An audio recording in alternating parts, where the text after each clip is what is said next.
नमस्कार विद्यार्थी मित्रांनो. इयत्ता 10वी इलेक्ट्रिकल टेक्नॉलॉजी या विषयामधील सिंगल फेज मोटर फिटिंग व टेस्टिंग या भागामध्ये आपण पाहणार आहोत. सर्वप्रथम मोटरची ओळख करून घेऊया. आपल्या घरगुती वापरामध्ये तुम्ही ceiling fan, table fan, mixer इत्यादी यंत्र पाहिलेली आहेत आणि त्या यंत्रामध्ये विद्युत मोटरीचा वापर प्रामुख्याने केलेला आहे. म्हणजेच विद्युत ऊर्जेचे यांत्रिक ऊर्जेत रूपांतर करणाऱ्या त्या यंत्रास मोटर असे म्हणतात. या मोटरचे विद्युत पुरवठ्यावरून दोन प्रकार पडलेले आहेत, DC मोटर आणि AC मोटर. आपल्या घरामध्ये सिंगल फेज 250 व्होल्टचा सप्लाय असतो. म्हणजेच घरामध्ये जे आपण वापर केलेला आहे त्या सर्व मोटरी ह्या AC मोटर आहेत. आणि आपण खेळण्यामध्ये काही मोटर आपण वापरलेल्या आपल्याला पाहावयास मिळतात. अशा ठिकाणी DC सप्लायचा वापर केलेला असतो. सेलच्या साह्यानं ज्या मोटर फिरवलेल्या आहेत, म्हणजे सेलपासून आपल्याला DC विद्युत पुरवठा मिळतो, म्हणून त्या मोटर आहेत DC मोटर. आणि AC मोटर ज्या आहेत त्या विद्युत पुरवठ्यावरून त्यांचे पुन्हा दोन प्रकार पडतात. म्हणजे घरामध्ये जो आपल्या विद्युत पुरवठा असतो तो असतो AC सिंगल फेज, आणि विहिरीवर जे पंप वगैरे आहेत आणि ते पंप फिरवण्यासाठी ज्या मोटरी वापरलेल्या आहेत तिथं मात्र 3 फेज सप्लायचा वापर केलेला असतो. म्हणजे त्या मोटरी झाल्या 3 फेज मोटर. या सिंगल फेज प्रवाहामुळं बदलत्या स्वरूपाचं चुंबकीय क्षेत्र निर्माण होतं आणि अशा बदलत्या चुंबकीय क्षेत्रामुळं फिरतं चुंबकीय क्षेत्र निर्माण होणार नाही. म्हणजेच रोटर हा फिरणार नाही. परंतु जर रोटर म्हणजे फिरणारा भाग जर अगोदरच फिरत असेल तर त्याला तसंच गतिमान ठेवायचं, फिरतं ठेवायचं, हे मात्र सिंगल फेज प्रवाहामुळं शक्य होतं. 3 फेज प्रवाहामुळं मात्र चुंबकीय क्षेत्र निर्माण होतं. आणि मग सिंगल फेज प्रवाहामुळं ही जी अडचण आहे, म्हणजे स्टार्ट करण्याची जी महत्त्वाची अडचण आहे, मोटर जो फिरणारा भाग आहे तो फिरवायचा असेल तर काही स्वतंत्र अशी व्यवस्था करावी लागते. आणि मग त्यामुळं कृत्रिम रीतीनं आपल्याला सिंगल फेजचं 2 फेजमध्ये रूपांतर करावं लागतं. या चित्रामध्ये तुम्हाला हे पहा, हे एक मोटर आहे. हा वरचा जो भाग आहे हा हे कव्हर आहे मोटरचं, आणि याच्यामध्ये आपल्याला सर्व रचना केलेली दिसत असेल. हे पहा, हा पाठीमागं कव्हर जोडलेला आहे आणि याच्यामध्ये पंखा असतो. मोटर थंड राहावी म्हणून ते पंख्याची रचना असते. इथं एक कॅपॅसिटर आहे आणि इथं मोटरला विद्युत पुरवठा करण्यासाठी टर्मिनल बॉक्सची रचना केलेली आहे. आणि हा जो पार्ट आहे हा, या पार्टवर, ह्याला शाफ्ट म्हणूया आपण, हा फिरणारा भाग असतो. तर या मोटरमध्ये आपल्याला अशा पद्धतीनं रचना दिसेल. हा वरचा भाग म्हणजे कव्हर म्हणजे स्टेटर आहे हा, आणि हा आतला फिरणारा भाग आहे म्हणून याला रोटर म्हणायचं आहे.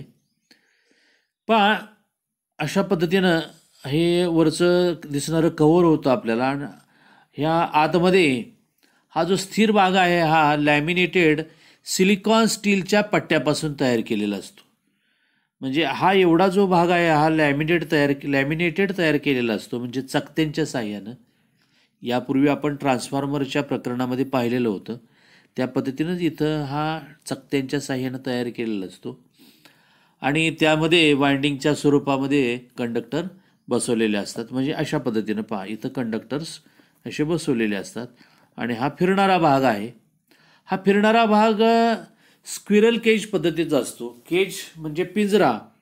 तर पिंजऱ्याची रचना आपल्याला ज्या पद्धतीनं दिसते त्या पद्धतीनं असे हे बार टाकलेले दिसतात आपल्याला, म्हणून याला स्क्विरल केज पद्धतीचा म्हणतात. आणि याचा आकार हा दंडगोलाकृती आहे. आणि हा जो भाग आहे हा शाफ्ट आहे. या शाफ्टच्या वरच हा रोटर हा बसवलेला असतो. आणि याच्यामध्ये ज्या खाचा आहे त्याच्यामध्ये तांबे किंवा ॲल्युमिनियमचे बार टाकून असे वर्तुळाकार रिंगच्या साह्याने ती बार सर्व शॉर्ट केलेले असतात.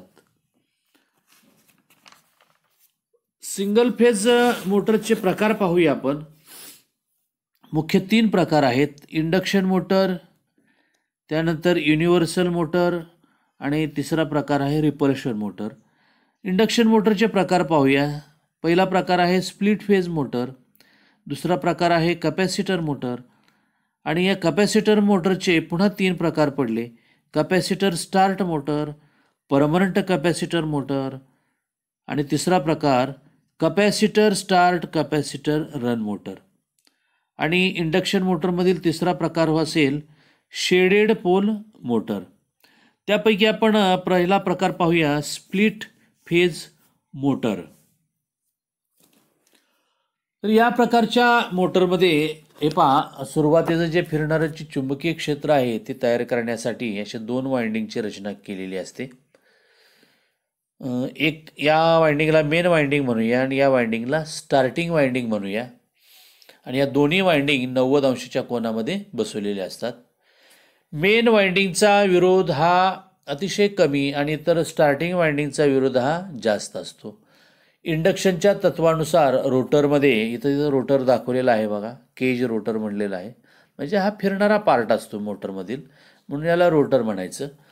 याच्यामध्ये EMF निर्माण होतो आणि रोटरमधील जे वाहक शॉर्ट सर्किट असल्यामुळं मागील आकृतीमध्ये आपण पाहिलेलं होतं ते असल्यामुळं त्याच्यामध्ये विद्युत प्रवाह वाहू लागतो आणि याच्यामध्ये जे चुंबकीय क्षेत्र निर्माण होईल विद्युत प्रवाहामुळं, हे चुंबकीय क्षेत्र या वाइंडिंगमुळं तयार झालेल्या चुंबकीय क्षेत्राला विरोध करतं आणि त्यामुळं परिणामी फिरतं चुंबकीय क्षेत्र निर्माण होतं आणि त्यामुळं रोटर हा फिरत्या चुंबकीय क्षेत्राच्या दिशेनं फिरू लागतो. रोटर फिरू लागताच स्टार्टिंग वाइंडिंग म्हणजे ह्या स्टार्टिंग वाइंडिंगच्या सिरीजमध्ये हा जो सेंट्रिफ्युगल स्विच जोडलेला आहे, या सेंट्रिफ्युगल स्विचच्या यांत्रिक क्रियेद्वारे विद्युत मंडळातून हे वाइंडिंग अलग केलं जातं आणि त्यानंतर या वाइंडिंगच्या आधारेच हा रोटर फिरू लागतो. या मोटरचा स्टार्टिंग टॉर्क हा कमी असल्यामुळं बदलत्या लोडवर एकसारखी गती जरी मिळत असली तरी याचा उपयोग डुप्लिकेटिंग मशीन, पंप, ग्राइंडर इत्यादीसाठी केला जातो. दुसरा प्रकार आहे कॅपॅसिटर मोटर आणि त्यामधील पहिला प्रकार कॅपॅसिटर स्टार्ट मोटर. या मोटरच्या स्टेटरवर स्टार्टिंग वाइंडिंग आणि रनिंग वाइंडिंग, हे पहा इथं स्टार्टिंग वाइंडिंग आहे, इथं रनिंग वाइंडिंग आहे आणि हा रोटर स्क्विरल केज पद्धतीचा असतो. यामध्ये कॅपॅसिटर हा स्टार्टिंग वाइंडिंगच्या सिरीजमध्ये आणि त्यानंतर स्टार्टिंग वाइंडिंग कॅपॅसिटर यांच्या सिरीजमध्ये पुन्हा एक सेंट्रिफ्युगल स्विच टाकलेला असतो. याच्यामध्ये या मोटरच्या या रचनेमुळं विशिष्ट गती रोटरला मिळाली की या सेंट्रिफ्युगल स्विचच्या साह्यानं हे वाइंडिंग विद्युत मंडळापासून अलग केलं जातं आणि या वाइंडिंगच्या आधारेच हा रोटर फिरू लागतो आणि यामुळं याचा उपयोग ब्लोअर, वॉशिंग मशीन इत्यादीसारख्या यंत्रामध्ये केला जातो. त्यानंतर कॅपॅसिटर मोटरमधील दुसरा प्रकार आहे परमनंट कॅपॅसिटर मोटर. या मोटरच्या स्टेटरवर म्हणजे बाहेरील भागाचा जो आपण यापूर्वी आकृतीमध्ये पाहिलं होतं त्यामध्ये स्टार्टिंग वाइंडिंग आणि रनिंग वाइंडिंगची रचना असते. रोटर स्क्विरल केज पद्धतीचाच असून यामध्ये कॅपॅसिटर हा स्टार्टिंग वाइंडिंगच्या इथं हा कॅपॅसिटर आहे स्टार्टिंग वाइंडिंगच्या सिरीजमध्ये जोडलेला आहे. मात्र यामध्ये तुम्हाला सेंट्रिफ्युगल स्विचची रचना केलेली दिसत नाही आणि म्हणूनच याला परमनंट कॅपॅसिटर मोटर असं म्हटलेलं आहे. म्हणजे हा रोटर फिरू लागल्यानंतर सेंट्रिफ्युगल स्विचच्या साह्याने हे वाइंडिंग जे अलग होत होतं ते या मोटरमध्ये अलग होत नाही. कायमस्वरूपी कॅपॅसिटर हा मंडळामध्ये राहतो म्हणून परमनंट कॅपॅसिटर मोटर असं म्हणलेलं आहे. तर हे या मोटरी टेबल फॅन, सिलिंग फॅन, घरगुती पाण्याचे छोटे छोटे पंप आहेत इत्यादीमध्ये करतात. त्यानंतर कॅपॅसिटर मोटरमधील तिसरा प्रकार capacitor start capacitor run motor. म्हणजे कॅपॅसिटर स्टार्ट आणि परमनंट कॅपॅसिटर मोटर ह्या दोन्ही मोटरींचं एकत्रीकरण या रचनेमध्ये तुम्हाला दिसेल. पहा इथं रोटर आहे, ही मेन वाइंडिंग आहे, हे स्टार्टिंग वाइंडिंग आहे. परमनंट कॅपॅसिटर मोटरमध्ये ही रचना नव्हती आणि कॅपॅसिटर स्टार्ट मोटरमध्ये ही रचना नव्हती, म्हणून ह्या दोन्ही मोटरींचं एकत्रीकरण या मोटरमध्ये आहे. स्टार्टिंग वाइंडिंगमध्ये जो कॅपॅसिटर जोडलेला आहे हा जास्त क्षमतेचा असतो आणि हा कमी क्षमतेचा असतो. आणि स्टार्टिंग वाइंडिंगच्या कॅपॅसिटरमध्ये जो जोडलेला आहे आपण, तो एक सेंट्रिफ्युगल स्विच इथं दाखवलेला आहे. आणि या रचनेमुळं या मोटरचा टॉर्क उच्च प्रतीचा राहत असल्यामुळं या motor compressor, fridge, air conditioner अशासारख्या यंत्रामध्ये केला जातो. त्यानंतर आहे shaded pole motor. Shaded pole motor इथं आकृतीमध्ये दाखवल्याप्रमाणे दिसतात बघा. इथं थोडासा असा कट केलेला भाग आहे आणि एक स्वतंत्र एक कॉईल त्याच्यावर केलेली असते. ही मुख्य विद्युत पुरवठ्याची कॉईल आहे. दोन्ही बाजूला असे चुंबकीय क्षेत्र तयार करणारी रचना केलेली असते. म्हणजे हे चुंबकीय पोल आहेत, चुंबकीय ध्रुव इथं तयार होतात. आणि इथं जो कट केलेला पोर्शन असल्यामुळे याला शेडेड कॉईल म्हणायचं, म्हणूनच या मोटरला नाव दिलं शेडेड पोल मोटर. आणि या मोटरचा स्टार्टिंग टॉर्क अतिशय कमी असतो, त्यामुळं या मोटरी खेळणी, लहान पंखे इत्यादीमध्ये करतात. त्यानंतर सिंगल फेज मोटरमधला दुसरा प्रकार आहे युनिव्हर्सल मोटर. या युनिव्हर्सल मोटर दोन्ही म्हणजे AC आणि DC दोन्ही प्रवाहावर चालतात. यामध्ये फील्ड वाइंडिंग म्हणजे हे पहा, या प्रकारे जे वाइंडिंग केलेलं आहे याला म्हणतात फील्ड वाइंडिंग. आणि याच्यामुळे इथं चुंबकीय ध्रुव तयार होतात. या मोटरी mixer, grinder, portable drill machine, शिलाई मशीन, हेअर ड्रायर, ब्लोअर अशा ठिकाणी करतात. सिंगल फेज मोटरचा तिसरा प्रकार आहे रिपल्शन मोटर. रिपल्शन म्हणजेच अपसरण. या ठिकाणी हे फील्ड वाइंडिंग आहे आणि या फील्ड वाइंडिंगला विद्युत पुरवठा केला की इथं उत्तर ध्रुव तयार होतो. त्याच पद्धतीने इथंही फील्ड वाइंडिंग आहे. विद्युत पुरवठा केला की इथं दक्षिण ध्रुव तयार होतो. इथं उत्तर ध्रुव तयार होत असेल तर इथं दक्षिण ध्रुव तयार करायचा आहे. आणि इथं दक्षिण ध्रुव तयार होतो म्हणून इथं उत्तर ध्रुव तयार करायचा आहे. म्हणजे हा उत्तर ध्रुव आणि हा दक्षिण ध्रुव या दोन ध्रुवामध्ये आपल्याला आकर्षण निर्माण होईल. परंतु इथं आपल्याला अपसरण तयार करायचं असल्यामुळं या ठिकाणी हा उत्तर ध्रुवच तयार करावा लागेल. म्हणजे हा उत्तर ध्रुव आणि हा उत्तर ध्रुव याच्यामध्ये अपसरण म्हणजेच प्रतिकर्षण झाल्यामुळं ही मोटर फिरू लागते आणि या मोटरचा उपयोग कॉम्प्रेसरमध्ये केला जातो. या ज्या मोटरी आहेत या मोटरीमधील दोष, कारणे आणि त्यावरील उपाय आपण पाहणार आहोत. या मोटरीमधील दोष शोधण्याच्या 3 पद्धती आहेत. कंटिन्युटी टेस्ट म्हणजेच ओपन सर्किट टेस्ट, आणि दुसरी आहे शॉर्ट सर्किट टेस्ट, आणि तिसरी कंडक्टर ते बॉडी टेस्ट. सिंगल फेज मोटरमधील पहिला संभाव्य दोष म्हणजे असू शकेल असा, तर ती मोटर चालू होत नाही. तर त्यावरील कारण काय असेल? फ्यूज जळाला असेल किंवा विद्युत पुरवठा नसेल. तर त्यासाठी उपाय काय करावा लागेल? आपल्याला फ्यूज का जळाला हे शोधावं लागेल आणि त्यानुसार त्या क्षमतेची फ्यूज तार आपल्याला जोडून बसवावं लागेल आणि विद्युत पुरवठा पूर्ववत करावा लागेल. दुसरं कारण असेल बेरिंग जाम आहे. तर बेरिंग जाम जर असेल तर ते बेरिंग स्वच्छ करावे लागेल. म्हणजे जुनं ग्रीस काढून त्यामध्ये नवीन ग्रीस टाकून ऑइलिंग करून ती मोटर पुन्हा आपल्याला चालू करता येईल. मोटर चालू होत नाही याच्यामधील तिसरं कारण असेल ओव्हरलोडिंग होत असेल.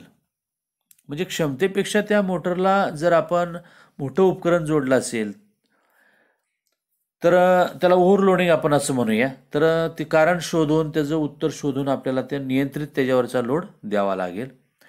चौथं कारण असेल वाइंडिंग ओपन असेल.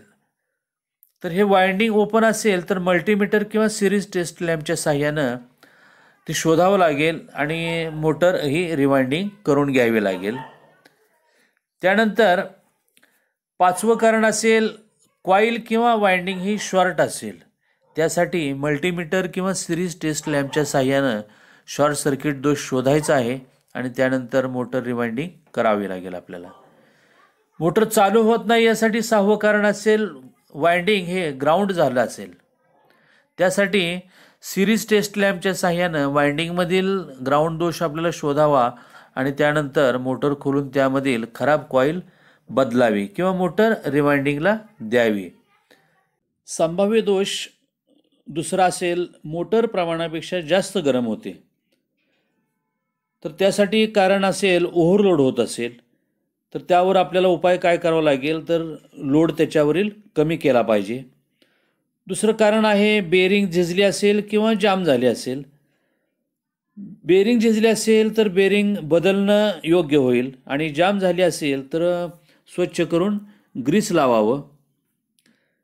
त्यानंतर तिसरा दोष पहा मोटर हळू फिरते. त्यावरील पहिलं कारण असेल ओव्हरलोड होत असेल. ओव्हरलोड होत असेल तर त्या मोटरवरील लोड हा योग्य प्रमाणात दिला पाहिजे. दुसरं कारण आहे कॉईल किंवा वाइंडिंगमध्ये शॉर्ट सर्किट असेल. त्या वाइंडिंग जर शॉर्ट असेल तर वाइंडिंग हे दुरुस्त केली पाहिजे आपण. तिसरं कारण असेल रोटरमधील कंडक्टर्स सैल असतील. म्हणजे आपण मागील चित्रामध्ये पाहिल्याप्रमाणे जे रोटरमधील जे आपण शॉर्ट केलेले जे बार आहेत ॲल्युमिनियम किंवा तांब्याचे त्यापैकी काय सैल झाला असेल तर ते कंडक्टर्स आपल्याला घट्ट केले पाहिजेत. त्यानंतर चौथं कारण असेल शाफ्ट वाकडा झाला असेल. मोटरचा जो सर्वात मधला भाग आहे की ज्याच्यावर आपण रोटर बसवतो तो शाफ्ट जर वाकडा असेल तर मात्र मोटर हळू फिरण्याची शक्यता राहते. मग तो शाफ्ट सरळ करण्याची एक विशिष्ट पद्धत असते. त्या योग्य पद्धतीनं शाफ्ट हा सरळ केला पाहिजे. 5वं कारण असेल बेरिंग ही झिजली असेल. तर बेरिंग झिजले असेल तर ते बदलणं योग्य होईल. त्यानंतर चौथा दोष असा असेल की मोटर चालू केली की फ्यूज उडतो आणि MCB असेल तर तोही ट्रिप होतो. कारण असेल वाइंडिंगमध्ये शॉर्ट सर्किट झाला असेल त्यावरील उपाय काय करावा लागेल आपल्याला तर रिवाइंडिंग करून घ्यावी लागेल. दुसरं कारण आहे ओव्हरलोड होत असेल तर त्यासाठी उपाय आपल्याला करावा लागेल की लोड हा कमी केला पाहिजे किंवा योग्य लोड द्यावा लागेल. त्यानंतर तिसरं कारण असेल जो फ्यूज आपण विद्युत मंडळामध्ये जोडलेला आहे की ज्या मंडळामध्ये ही मोटर ही आपण दोष असलेली मोटर जोडलेली आहे तर अशा मंडळाचा जो फ्यूज आहे तो कमी क्षमतेचा असेल किंवा कमी क्षमतेचा MCB वापरला असेल तर त्या ठिकाणी ते आपल्याला बदल करावा लागेल. योग्य क्षमतेचा फ्यूज किंवा MCB जोडला पाहिजे. आणि चौथं कारण असेल चुकीची जोडणी असेल तर अशा वेळेस विद्युत पुरवठा केलेले जे जोडणे आहेत मोटरच्या असेल तर त्या जोडणी आपल्याला तपासून योग्य प्रकारे जोडणी करावी लागेल. तर अशा पद्धतीनं सिंगल फेज मोटरमधील दोष कारणे आणि उपाय आपण पाहिलेले आहेत. धन्यवाद.